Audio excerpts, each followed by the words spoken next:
Alright, now we get to be a little more specific. We're going to talk about tanks. I already talked about what to wear, so now we're going to talk about what to do. As a tank, you're responsible for a couple things. One, depending on what weapon you are, roughly. One, clumping enemies. Two, locking down clumps. Three, preventing engages. Four, using your defensive armors. You cannot do all four of these things at the same time. You don't have the cooldowns for it. First off, we're going to talk about camlins.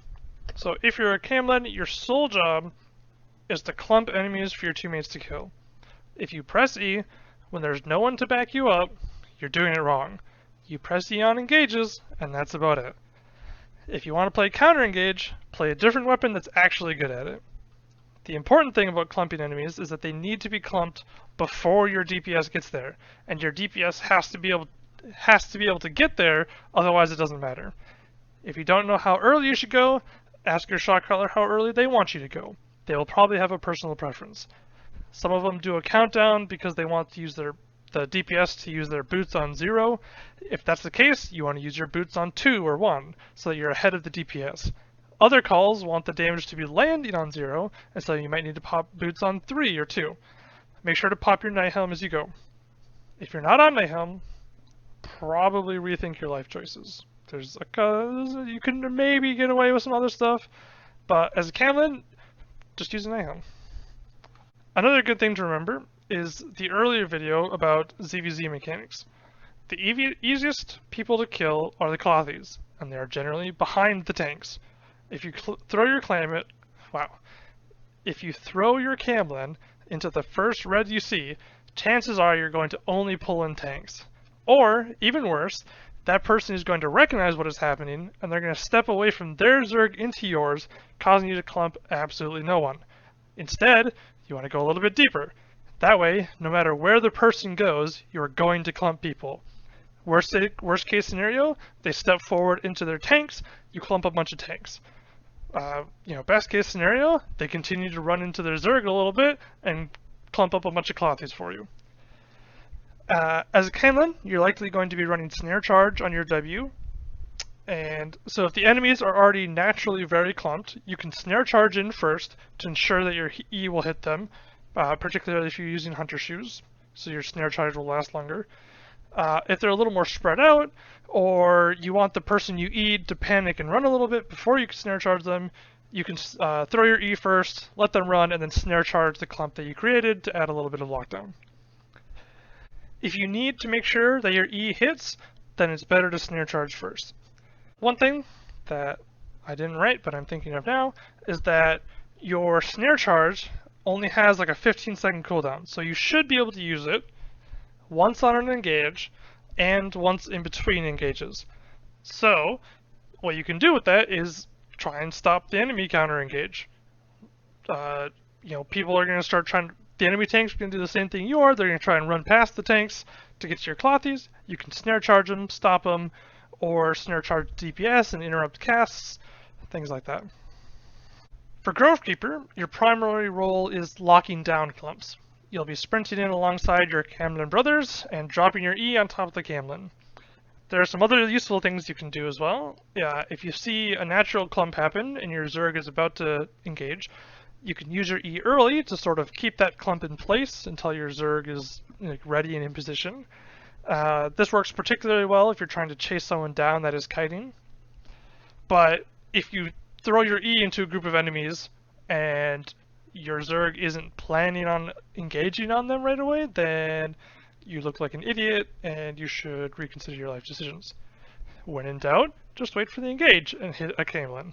A little more advanced, I guess, is if you're chasing down a group, you can also just mount up, catch up to them, dismount inside their Zerg, and then use your E and W to slow them down for your Zerg to catch up. Hitting a clump early like this can also give your shot caller a solid target to engage on. One of the big things that every Zerg in the game needs to get better at is spacing out their stuns. People see a clump and they just blindly press E, but if you hit at the same time as another Grovekeeper, then you've wasted a perfectly good Grove E. One of you essentially did nothing. My third point for our offensive Grovekeeper that I've been talking about is one of the reasons that I like my Zerg, not that I have one, to be a little tank heavy. So another useful thing that you can do is if you know the main clump is already going to be secured, then what you can do is use your E to lock down sort of the area around / behind the clump. Your enemy is going to have defensive builds focused on keeping their Zerg alive, but you know what they can't do while stunned? Anything. You can't do anything. So if you stun the enemy healers, locusts, enigmatics, you can contribute significantly to the enemy clump actually dying.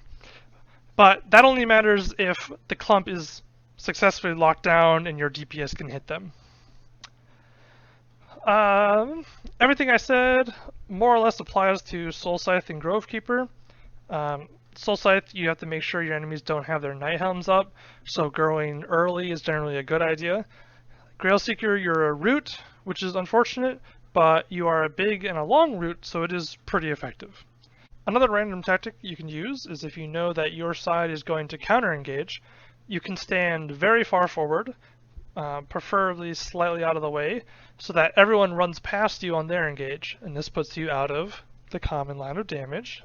Fancy callback already. This puts you in prime position to counter-engage. Wow, I don't know if you could hear that. This puts you in prime position to counter-engage since they will likely have no CDs and they will be busy backing up from their engage instead of queuing you.